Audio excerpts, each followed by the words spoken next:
And we're live, streaming to you from Founders Park in historic Ocean Grove, New Jersey. We're here today, back in Ocean Grove.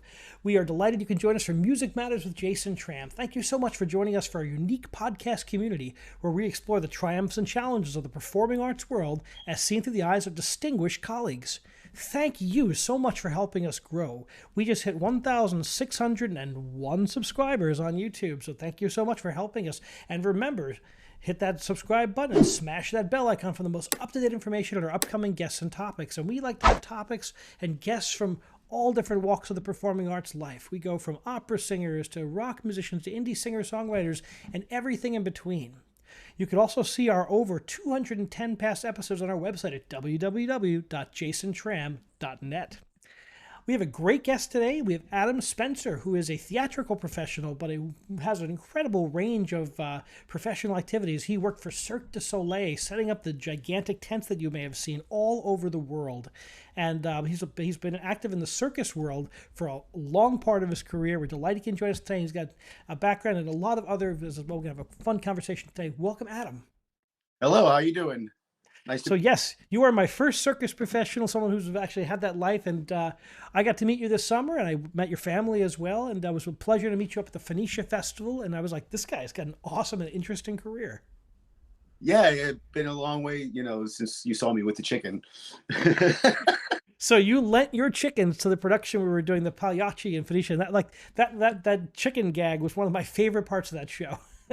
Yeah, I had to get warmed up backstage, just kind of bouncing around. The artists were a little worried about how much they could move, and luckily by the time it was showtime, the chicken couldn't see very much, but was on stage, and she was pretty calm after the rehearsals. Amazing. Way every time it came back to me, the chicken was all in different ways. But I love that Maria, the director, had this kind of gag worked out where she takes the chicken, brings it off stage, comes back, and it's been cooked. It was a really cute gag and a great sight moment of that show. Yeah, it was a lot of fun. It was nice being able to support Elena and to support Maria and be a part of a wonderful festival. Well, so tell us about your background. And now, did you grow up in the circus? How did you get involved with working in the circus? It started, my childhood was like any other childhood in a normal town. I grew up in Florida, in Bradenton, and up until I was 10, it was normal.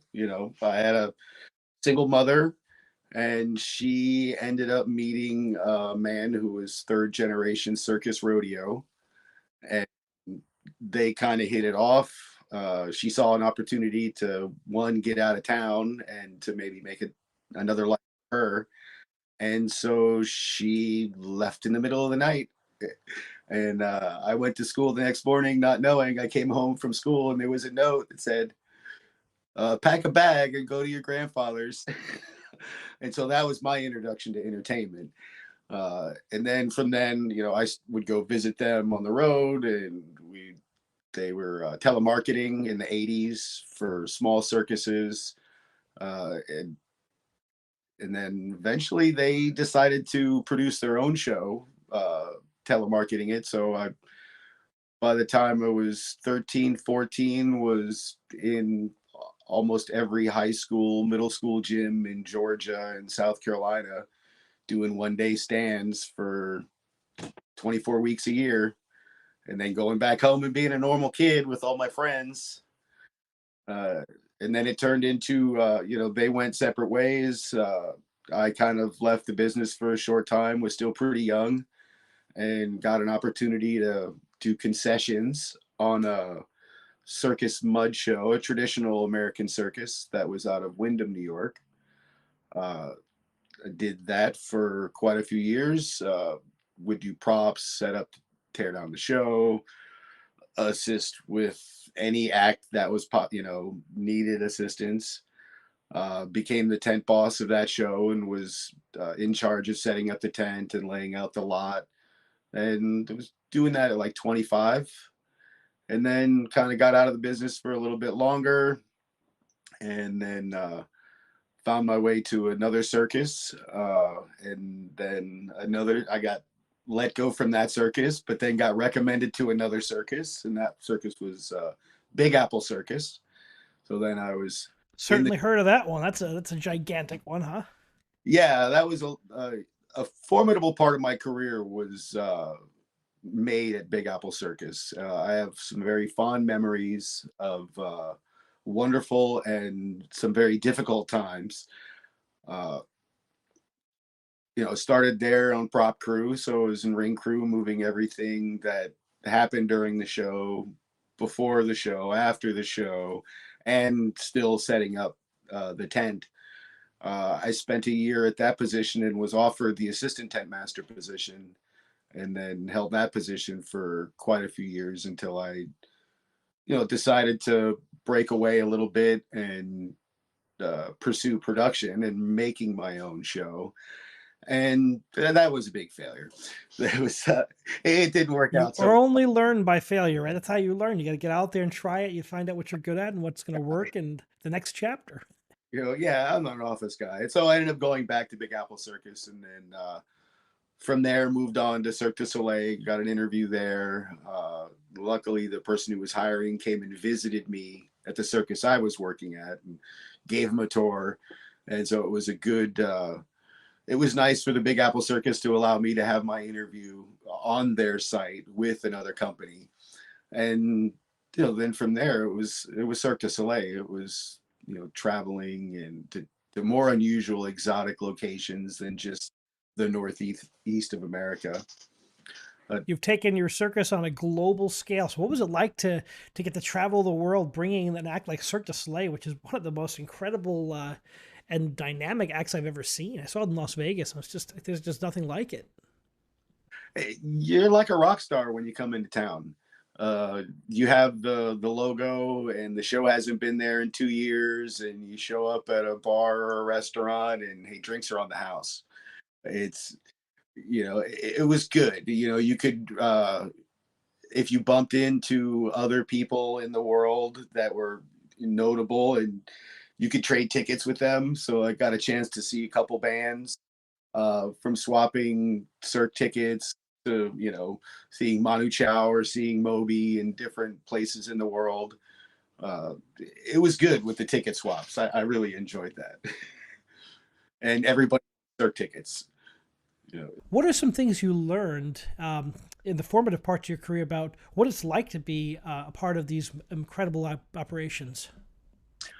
You really can't give up. Whether it's raining or snowing or hot, the show must go on. You're outdoors, building the venue, preparing the site for a show. And generally, you're the one that's outside the elements. You're making the house for the production to come in and start to build and rehearse for the show. You just can't give up. It's not really an option. So you've built your career on outdoor, like these, especially with the circus, outdoor venues, right? So what's it like? You must have been involved in some incredible weather events in your career. I've seen tents blow down in tornadoes where we're sitting there and the wind started picking up, and I'm spinning cotton candy, and my boss goes, "You might want to turn that off and go out and help with the tent." And the tent is there when I look, and I turn the machine off and I look out, and the tent is completely up in the air. Like a 120-foot tent by 80-foot wide and 30-foot tall is just billowing like a sheet on a clothesline. It was, and it That's just, got to be a scary sight. yeah, I was happy it was not inside of it, but we had wooden stakes in the ground and metal stakes.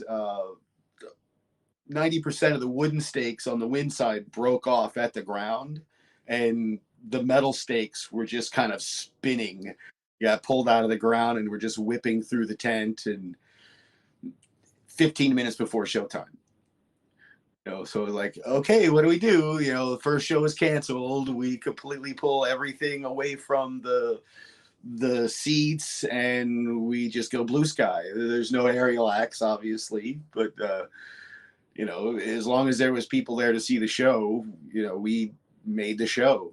And we would, whether trucks are getting stuck in the mud, coming in or coming out, you still got to get them one way or the other, because there's either a show here today or a show there tomorrow. And it was some long hours. I've been up and down the coast of New Jersey many times, going to Bergen County on Sunday and then going all the way to Cape May on Monday to spend a week down in the lower reaches of Jersey on the shore to come back up somewhere in the city or in Connecticut. So those shows were pretty challenging when you're moving every single day. You get a 2-day stand and it's like, I get 1 day to sleep late. I might be able to go for dinner without having to worry about driving. So the artistic life on the road, right? It's you have to really, really like that life on the road. Now you were on the road with your family, is that right? Yeah, a good chunk of the early part of the year, my life was on the road with the circus. My mother ran away with it, and I shortly followed. It was a third generation circus family. It, dated back into the teens in rodeo. And That's got to be right around the Buffalo Bill era, right? That's crazy. My stepfather's grandfather was on the another rodeo at the time that was kind of equal to Buffalo Bills. It was called the 101 Ranch Rodeo, and it was comparable in size to Buffalo Bills show, which is kind of cool, but it's not a very, outside of circus and rodeo, not too many people have ever heard of that show. It went out of business a long time ago. But a lot of the owners from that show moved on into the circus and had notable circuses throughout the 20s, 30s, 40s, up into the 2000s. That family line had continued on in the business, which is pretty cool. I've met people that have like 7, 8, 10 generation circus, and it's like That is dating wild. whatever country in Europe. It's a very rich industry. It's pretty cool. I really enjoyed my time in it. I remember as a kid seeing Ringling Brothers Barnum and Bailey Circus in New York City with my dad, and it's something you never forget. Watching the Tigers and the Three Rings and all the different acts. How has the circus industry changed in your time working in it?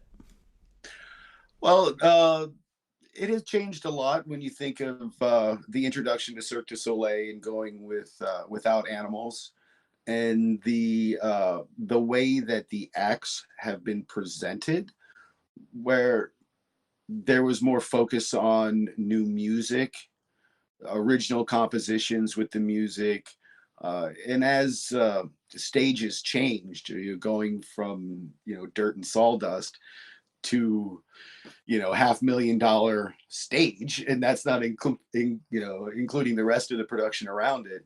There's been a lot of stuff that has changed. There's only so many effects that you could do with quartz lights and dirt. You have to be reliant on physical talent, and this year, just the energy of the artists,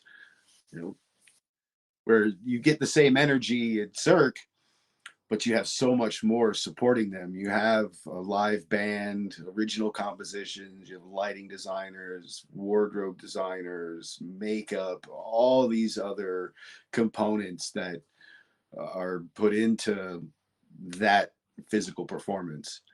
And the body of the artist really hasn't changed that much. Everything around them has.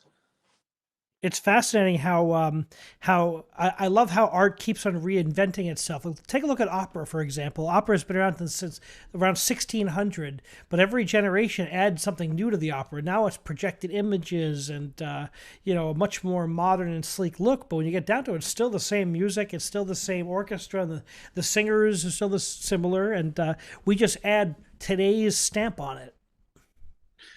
Yeah, well, with opera, it seems like there's such a wealth of history to draw back on. you know, that there's so many pieces that have been made in how many 100 years? How long has opera been around? 1600 was right in Florence, Italy. It was invented 1600. right around 1600. Yep.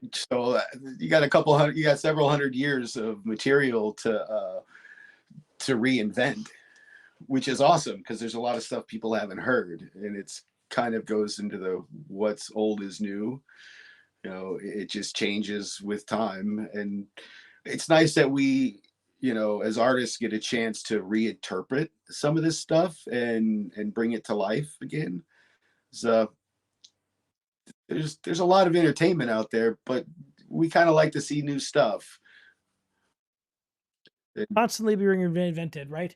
Um, so you've done a lot of work outside of the circus too. What's some other things you've worked on in these days? I've done some rock and roll. I've got to push boxes and stand off stage with some, pretty cool artists, which is nice. My daughter gets the crew shirts, so I don't get to wear them anymore. She's now a stagehand at heart with all the attitude and none of the skills. So I can, work a little bit of that, into her. Uh, yeah, trying to think of other things. I've done some opera load-ins. Built a couple shows at Fisher Center. That's an amazing amount of work. The months that go into the build, uh, even before the conceptual process has started with the artistic team. Uh, I can imagine how long those guys are, thinking about what they're going to, put together. Uh, but the build is something that I was more involved with, and was pretty amazed at the amount of stuff that we would accomplish for so few shows. I mean, we would just do 5 shows in the venue, and we'd spend months building it, hours of piano tech, uh, starting in the morning with doing set or prop, building or painting or fixing, and then going into a few hours of piano tech, and then going back into building and continuing to build, and then being there at the end of the night, and then back in the venue, doing like 8 to midnight, was pretty common. And then when you get into rehearsals where you're doing the same thing, you're doing a full act and it's taking several hours to go through the act. You're doing whatever stage moves that you have to do. And then when the artists and the orchestra leaves, you go back to painting and building and doing the notes. And It never ends. no, it's a lot of fun. It's very satisfying putting all that stuff in a dumpster, at the end of the show, and you're like, just break it. You're just you destroy stuff and take all that energy that you put into it into some kind of release. It's nothing like a full production, right? Putting it all together with the orchestra and the sets and the costumes. When it all comes together, the word opera means like all encompassing. It's like that. It was designed. It was like the movies of its time, and Mm. it still stacks up. It still stacks up, and there's nothing like live theatrical performance when you put all the elements together. Oh, and you see every mistake, and you work so hard. It's one thing I found out, or I don't know what wise soul told me this, but the difference between a professional and an amateur is uh, an amateur practices to get it right, and a professional practices to never get it wrong. And there's a lot of practicing and a lot of rehearsing. Uh, it's not just the orchestra getting all those pieces together. In some ways, it seems like that's the one cohesive unit, that everybody there speaks the same language. They've all got the music in front of them. It's everything else around them that is having to like blend in, and then the artists then, or the singers, have moving throughout the set and the placement of those individuals. And for us is hoping to as a stagehand to be completely invisible, and make sure whatever goes wrong, it's not our fault. Yeah, you never want to be that one where it's everything stops because something didn't get moved correctly. And Yep. it's so important that safety is maintained because it can be such a dangerous place, as we all know. Mm. Yeah, the hours that get put in are pretty intense sometimes, and luckily from it didn't really affect me as much. I don't know if I'm just a unique individual in that way, or all the years in the circus where 18 and 20-hour days were pretty common when you were on tour, and that's why those 2-day stands were so important throughout the season. And then it was the same thing at Big Apple, where you were on salary, and you lived there, you ate there, everybody knew everything about everybody, and you would have long days, some really long days. If you had weather, like if the tent was up and you had a snowstorm, you weren't sleeping, you were in a harness on the tent, getting snow off the house, because it's you can't let that thing go, because the whole production is lost then. So you're just up, and then once that's done, you go down and you're shoveling the walkways so you can have a show, and making sure the tent is hot. That I have to ask. I've seen Big Apple. I've seen the tents up most of my adult life. Going to New York City, and I'm always wondering how hard is it to do anything like that gigantic logistical plan in New York City. Lincoln Center was tough. We had special loads just for Lincoln Center. There was a lot of counterbalance and rigging that went into it, because it's on the plaza is marble, so we can't put stakes in the ground. There was some engineering positions that were put in the plaza with threaded bolt holes, where it was just, during any other concert, it was just a little thing of foam with a nut in it. But when we came there, we pulled the foam out, we would put a plate on it, we'd do a dyno test on it, make sure it was still, up to our ratings, and we would put a huge piece of steel on it and bolt it down, and then throw tons and tons of concrete on it. We had maybe 20 loads of concrete and steel to do the ballasts for the tent. So and then we had tents that were 2 meters apart, where traditionally the stake lines would be inside each other's tent. Where we had a rig in there, it was two 20-foot 1-inch thick by 6-foot wide steel plates with 20, oh my gosh, it was just it was probably, I counted it out to being like 200,000 pounds on this rig Wow. and that was just concrete, not steel. And there was a bridle that went all the way around the tent, and so guying out the tent, you're in the air all day, walking on the bridle, clipping in, releasing tension, making the tension, adjusting the straps. It was a 10-day pre-load in. The show would be in Virginia, and we would set up in Virginia, come back to Lincoln Center, and start bringing in trucks, parking campers, running all of our power distribution. We would set up the stables for the horses. We would set up the masts. We had 2 sets of masts. We had 2 tents at Big Apple, so we could, if we wanted to, we could interchange some of the rigging. So we would go up and set all the concrete for the tent. We'd set up the masts. So it was a lot of climbing. It was a very tight location. So you were always on alert when you were rigging, and even more so there, because you'd bump into one of the benches and it was a $10,000 price tag. I So can there was imagine. New York, everything in New York City is so complicated.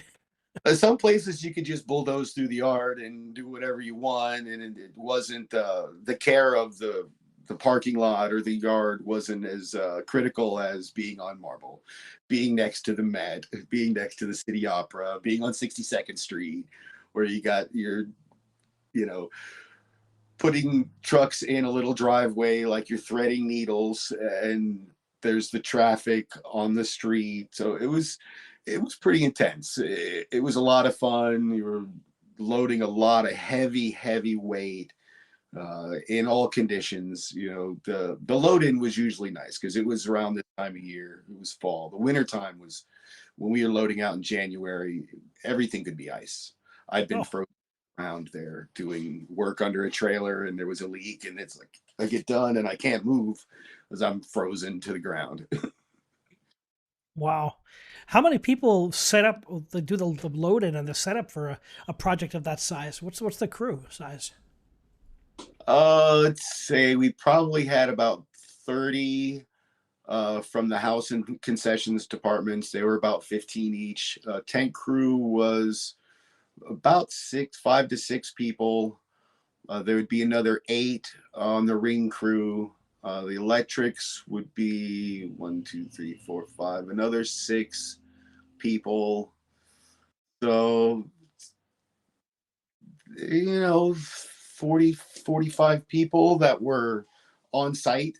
We would have local labor ready or manpower or, you know, any kind of whatever job, temporary service we could get a hold of.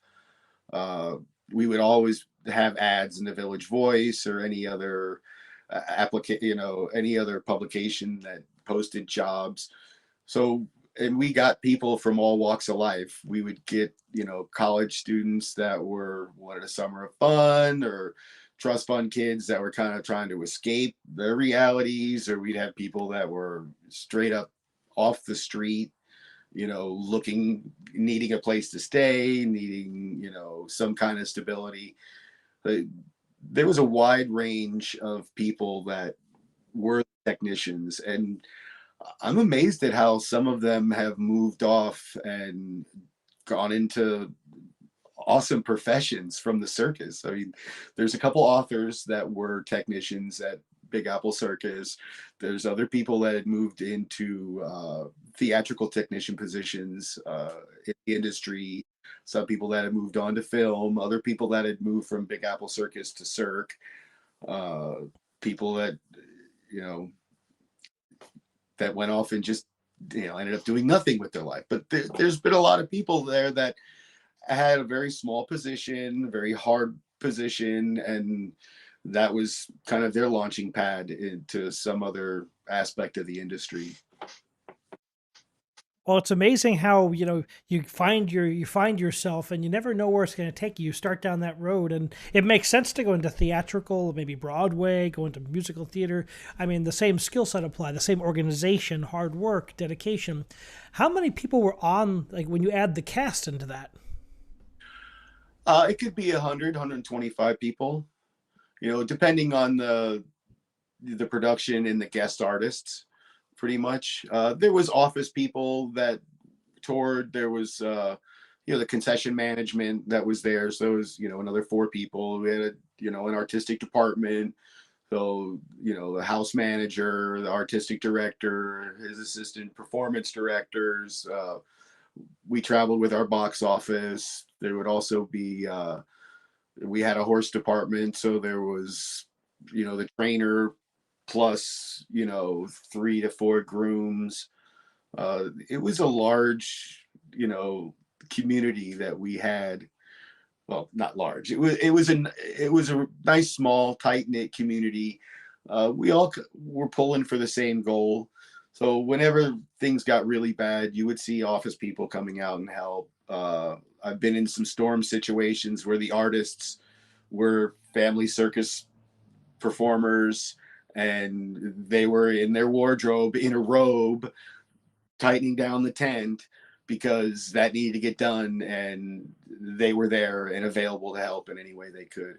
That was the cool thing about the circus, is a lot of the artists were spot on with their ability to jump in and help, you know, in technical aspects during an emergency situation.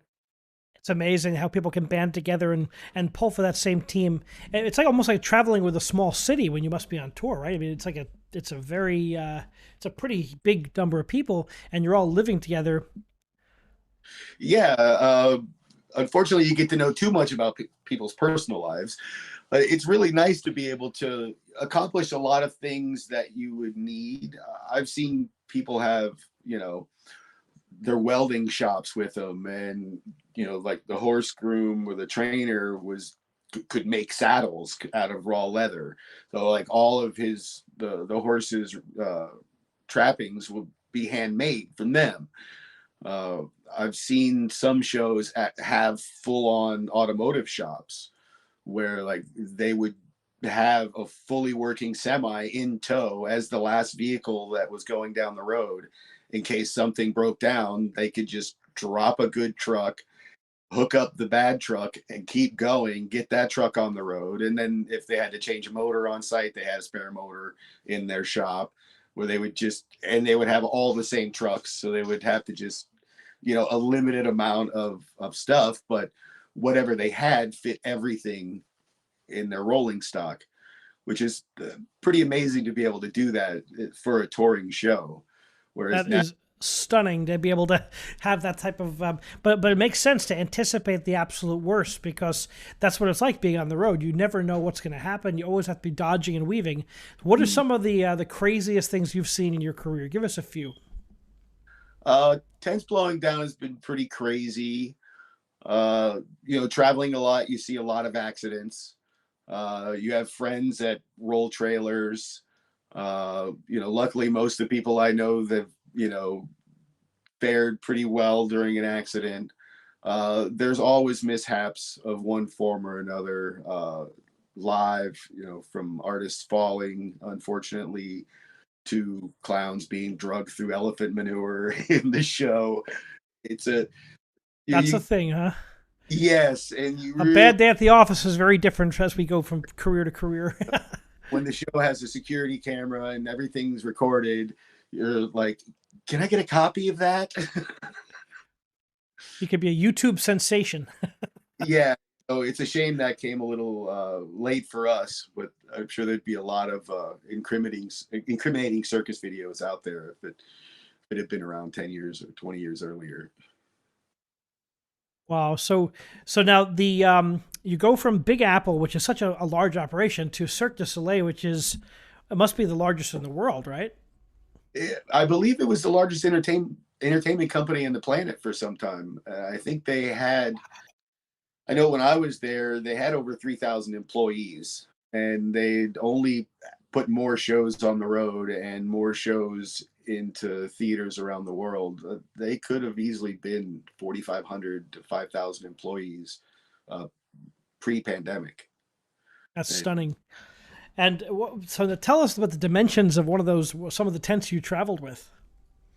uh, Big Apple was the masts were about 60 foot high, so we had around a 45 foot height on the inside of the tent that we could rig off of. Uh, we could rig flying axe, swinging trapeze. We had a wheel of death, which is a big swinging wheel with a person in it doing jumps and flips and stuff. Uh, Cirque du Soleil's tent was like the masts were 82 foot, and I think the inner height of the tent was in the 60 foot range. And it's 50 meters across, so it's from one side pole to the other side pole is 50 meters, and like the Big Apple tent was 42 meters, and the difference between the 42-meter and the 50-meter was about 600 seats, Ooh, which is a lot. I mean, we were getting 1,700 at Big Apple, depending on our configuration. And I think in Cirque, they could have gotten, well over 2,200, 2,300 seats. that's For stunning. What were some of the